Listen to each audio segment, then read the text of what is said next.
more than 20 million people woke last week to a thick, acrid, and noxious smog that settled densely across the Indian capital.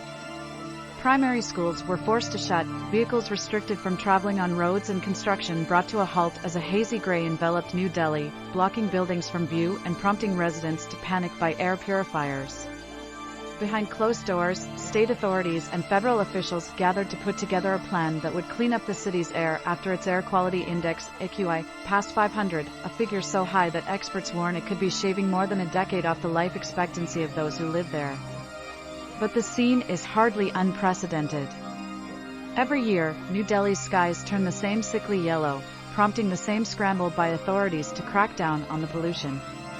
Every year, around this time, headlines about the issue dominate the news, reminding the country's 1.4 billion people that smog season is back with a vengeance. And every year, people ask why nothing has changed. It's an invisible killer, said Jyoti Pandey Lavakar, author of Breathing Here is Injurious to Your Health, The Human Cost of Air Pollution and co-founder of clean air nonprofit Care for Air. And unfortunately, there is just no political will to solve this problem from any party. There is not one party that has put its head down and said, "We are sickening the entire country and let's fix it."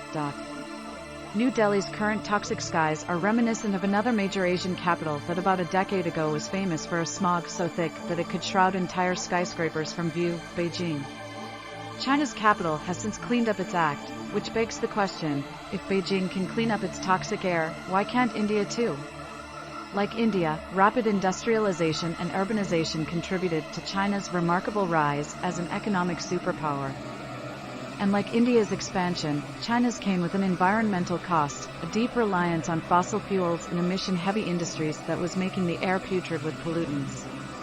In Beijing, a city of nearly 22 million people, the air had become so bad that it was widely referred to as the airpocalypse.